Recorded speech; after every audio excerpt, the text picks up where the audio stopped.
Hello students आज के lecture में हम लोग पढ़ेंगे कैपेसिटर एंड डाइलेक्ट्रिक से रिलेटेड कॉन्सेप्ट।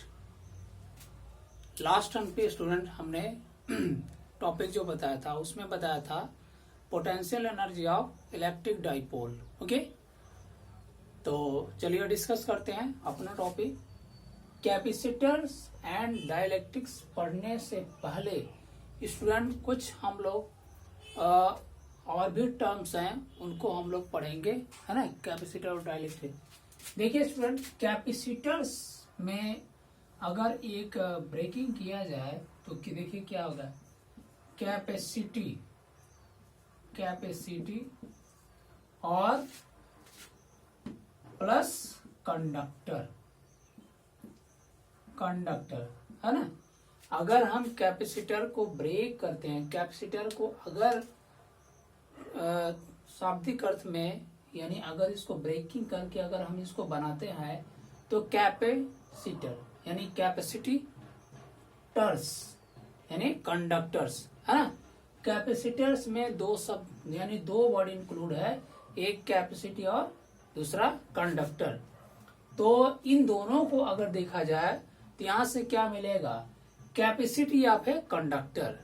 अब कैपेसिटी या फिर कंडक्टर, देखिए इस चीज को डिस्क्राइब करने से पहले मैं दो चीजों को और डिस्क्राइब करना चाहता हूं कि कंडक्टर्स क्या होते हैं और इंसुलेटर्स क्या होते हैं। कंडक्टर्स क्या होंगे और इंसुलेटर्स क्या होंगे। Students, conductors are those substances through which electric current can easily flow, है ना। क्या बताया हमने, conductors are those substances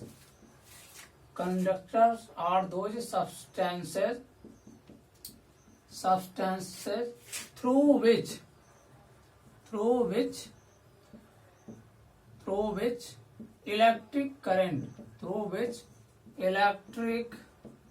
electric current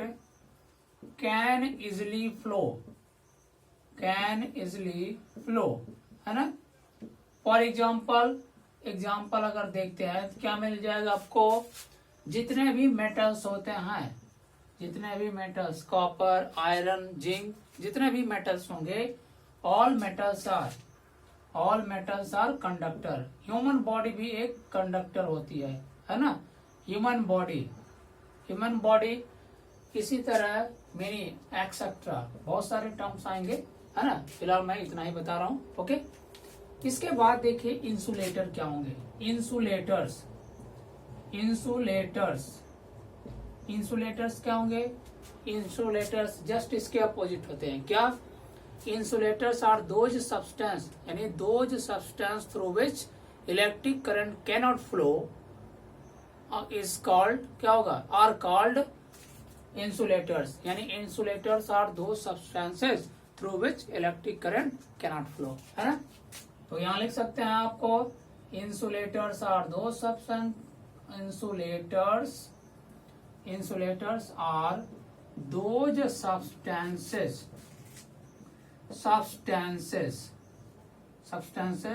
through which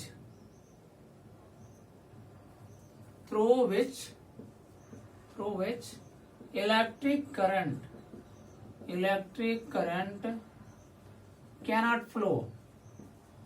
cannot flow, है ना। एग्जाम्पल में अगर देखा जाए क्या हो जाएगा, प्लास्टिक हो गया, है ना, रबर, हार्ड रबर आप बोल सकते हैं, हार्ड रबर, है ना, प्लास्टिक, हार्ड रबर। इसी तरीके से और है क्या होंगे, ड्राई वुड हो जाएगा, ड्राई वुड एक्सेट्रा। ये सब क्या होते हैं, इंसुलेटर्स, है ना। देखिए कैपेसिटर्स को हमने ब्रेक किया तो कैपेसिटर, ये भी देखिए डाइलेक्ट्रिक्स क्या होगा। देखिए इंसुलेटर को ही हम क्या बोल सकते हैं, इंसुलेटर का दूसरा ही नाम क्या है, डाई इलेक्ट्रिक्स।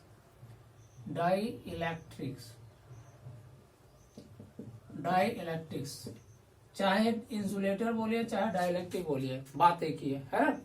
तो स्टूडेंट्स हमने क्या बताया कि कैपेसिटर्स एंड डाइलेक्ट्रिक्स में अगर कैपेसिटर शब्द को हम ब्रेक करें तो उसमें दो वर्ड निकल के आएगा, एक कैपेसिटी और दूसरा कंडक्टर। यानी इस शब्द से, यानी इस वर्ड से ये चीज सामने आ रहा है कि कैपेसिटर्स का मतलब क्या होगा, कैपेसिटी ऑफ, सॉरी देखिए कैपेसिटर्स में क्या होगा, कैपेसिटी होगी और क्या होगा, कंडक्टर होगा। यानी कैपेसिटर्स क्या होंगे, एक कंडक्टर ही होते हैं, है ना। तो कुछ न कुछ चीजों की कैपेसिटी होती है, अभी हम आएंगे। फिलहाल इनमें ये दो चीजें इंक्लूड होती हैं, एक तो कैपेसिटी होती ही होती है और साथ में कंडक्टर। अभी हम बताएंगे कैपेसिटेंस, तब उसमें पूरी चीजें क्लियर होंगे। तो देखिए इसको अब यहाँ का टर्म जानने से पहले हम क्या जानेंगे, कंडक्टर्स के बारे में। देखिए अगर कैपेसिटर्स है तो वो कंडक्टर ही होगा, इंसुलेटर कभी कंडक्टर, सॉरी इंसुलेटर कभी क्या होते हैं, कैपेसिटर नहीं बनते हैं, है ना। तो क्या होगा, इसलिए हमने कंडक्टर और इंसुलेटर को बताया। कैपेसिटर्स जब बनेंगे तो कैपेसिटर क्या होंगे, एक तरह के कंडक्टर, यानी कंडक्टर को ही कैपेसिटर के टर्म में लाया जा सकता है, कभी इंसुलेटर या डाइलेक्ट्रिक को कैपेसिटर के टर्म में नहीं लाया जा सकता है। तो कंडक्टर्स के बारे में हमने बताया कि कंडक्टर्स आर दो substances through which electric current can easily flow, for example metals, human body etcetera. And insulators या डाइलेक्ट्रिक्स बोल सकते हैं कि इंसुलेटर्स आर दो substances through which electric current can not flow. Clear है ना। For example plastic, hard rubber, dry wood and etcetera, these are the क्या है, insulator. Now we discuss electrical capacitance of या concept of electrical capacitance. Okay, चलिए अब capacitance पे आते हैं, हम इसको इरेज करते हैं। हम चलिए ये इरेज करते हैं। इसमें देखिए आगे देखिए स्टूडेंट, कॉन्सेप्ट ऑफ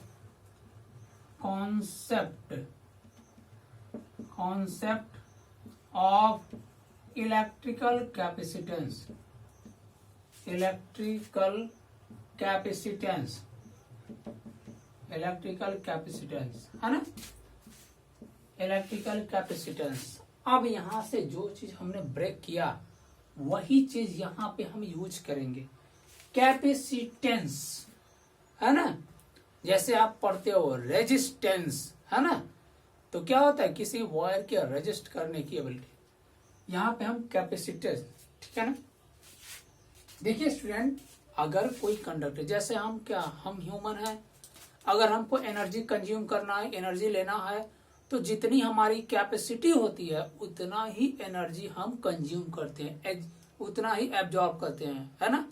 अगर उससे एक्सेस एनर्जी हमें दिया जाए तो वो एनर्जी हम एब्जॉर्ब यानी क्या करेंगे, उसको हम नहीं ले सकते हैं, यानी हमारी कैपेसिटी के अकॉर्डिंग हम एनर्जी को कंज्यूम करेंगे। Okay, in the same manner if we take a conductor, तो कंडक्टर भी क्या होता है, वो भी अगर उसको चार्ज किया जाता है ना, तो उसकी भी एक कैपेसिटी होती है। जैसे मान लीजिए एक बकेट है ना, अगर ये बकेट है तो इस बकेट में क्या होगा, ये मान लीजिए बकेट है, ये बकेट है, तो इसमें क्या होगा, उतना ही वाटर कंटेन करेगा या उतना ही जो सब्सटेंस रखेंगे उतना ही कंटेन करेगा जितनी की उसकी कैपेसिटी है।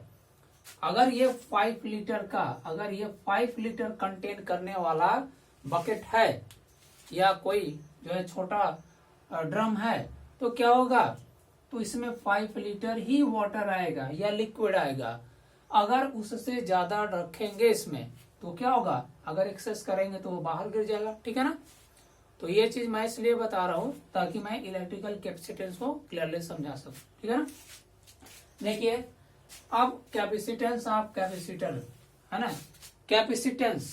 देखिए कैपेसिटेंस को अगर हम ब्रेक करेंगे तो यही टर्म जो मैं यहां बताना चाहता हूं अब यहां बताएंगे। कैपेसिटेंस क्या होगा, कैपेसिटी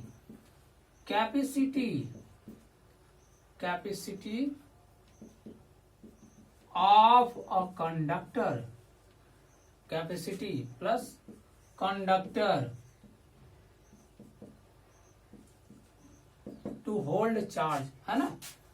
अब यहाँ पे टू होल्ड चार्ज भी हम to hold capacity conductor to hold charge, इस तरीके से मैं ब्रेक कर रहा हूं, फिलहाल समझाने के लिए ऐसा कर रहा हूं। देखिए sorry, concept of electrical capacitance क्या होगा, कैपेसिटी शब्द आएगा और कैपेसिटी आएगा तो कंडक्टर, है ना। कैपेसिटेंस जो होगा किसी कंडक्टर का ही होगा, है ना, और कंडक्टर क्या करेगा, होल्ड करेगा चार्ज को। तो अगर हम इलेक्ट्रिकल कैपेसिटेंस को समझें तो इलेक्ट्रिकल कैपेसिटेंस कॉन्सेप्ट ये है, द कैपेसिटेंस या the electrical capacitance of a conductor is its ability to hold the charge, है ना। क्या बताया हमने student, the electrical capacitance of a capacitor is its ability to hold the charge, है ना। चार्ज को होल्ड करने में जो इसकी कैपेसिटी है, जितना चार्ज ये कंटेन करेगा उतना चार्ज क्या होगा, वो कंटेन करेगा। तो अगर हम इसको डिफाइन करें, क्या डिफाइन करें, कैसे डिफाइन करेंगे, the electrical capacitor, the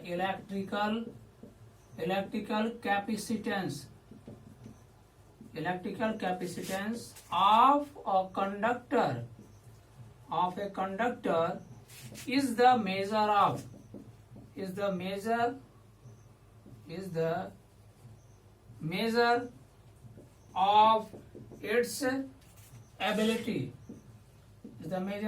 ability to hold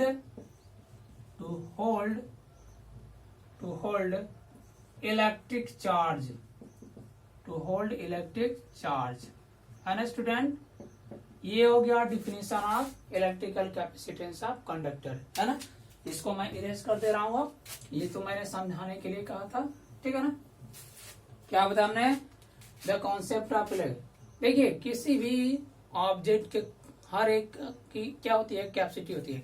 इस तरीके से कंडक्टर के कैपेसिटी, कैसी कैपेसिटी, टू होल्ड चार्ज, यानी चार्ज करने की जो चार्ज को होल्ड करने की जो उसकी कैपेसिटी होती है, that is the known as capacitance of capacitor. तो हम क्या कर सकते हैं, the electrical capacitance of a conductor is the measure of its ability to hold the electric charge, है ना। इलेक्ट्रिक चार्ज को होल्ड करने की जो कैपेसिटी होती है किसी कंडक्टर की, that is known as capacitance of conductor या electrical capacitance of conductor. Okay, अब देखिए स्टूडेंट, अगर कोई कंडक्टर है, अगर उसके चार्ज को जैसे जैसे किसी भी, देखिए आपको ऑलरेडी मैंने बता दिया, जब किसी कंडक्टर को हम चार्ज देंगे तो जैसे जैसे उसके गिवन चार्ज को इंक्रीज करेंगे उसके पोटेंशियल में भी इंक्रीमेंट होता है ना। If Q charge is given to a conductor and क्या होगा, increase in potential is capital V, then we can क्या होगा, we can say that Q is directly proportional to P. When Q charge is given to a conductor and क्या होगा, लिख सकते हैं when Q charge is given to a conductor क्या होगा, its potential is increased by V, है ना। therefore क्या लिख सकते हैं हम, यहाँ तो दिख रहा है, चलिए यहीं पे लिख देते हैं। therefore क्या होगा, इट मीन्स क्या होगा, Q is directly proportional to V हो जाएगा, और यहाँ से प्रोपोर्शनल का साइन हटाएंगे, Q is equal to CV, where क्या होगा, where दिख रहा है स्टूडेंट, यहाँ पे दिखेगा, 1 मिनट देखते हैं, हाँ दिख रहा है, where C is a constant and known as क्या होगा, कैसे, and known as capacitance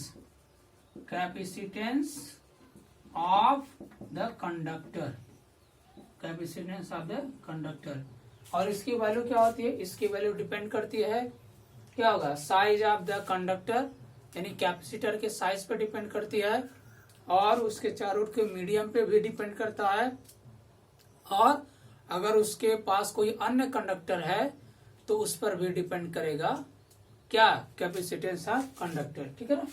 so therefore from this we can write C is equal to Q upon V। This is the formula, ये फॉर्मूला आ गया। अब यहां से हम अगर डिफिनीशन निकाल लें कैपेसिटेंस ऑफ कंडक्टर की तो क्या मिलेगा हमको, देखिए ये टर्म हमने बता दिया ना आपको। तो इलेक्ट्रिकल कैपेसिटेंस ऑफ कंडक्टर हमने क्या बताया student, electrical capacitance of conductor हमने बताया कि the capacities of a conductor, या बोल सकते हैं the electrical capacitance of a conductor is the measure of its ability to hold the electric charge, या simply we can say that the electrical capacitance of a conductor is the ability, या कह सकते हैं is the capacity to hold the electric charge. Okay, when Q charge is given to a conductor and its potential is increased by V, then क्या होगा, Q is directly proportional to V. As we increase the charge, the potential will be increased. If we replace proportional sign, then we get Q is equal to CB. Okay, where C is a constant and known as capacitance of the conductor. Okay, here C is equal to Q upon V. Okay, ये concept तो clear हो गया, यहाँ तक तो clear हो गया होगा ना। इसके बाद अगर हम डिफिनीशन दें, है ना, डिफिनीशन दें, एक और डिफिनीशन यहाँ से दिया जाए, डिफिनीशन अगर दिया जाए क्या, the electrical capacitance of conductor is equal to the given charge, या कह सकते हैं the electrical capacitance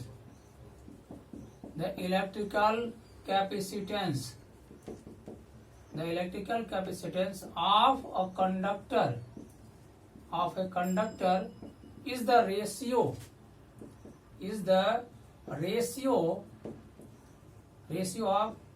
given charge to the potential increased, to the increased potential of question, to the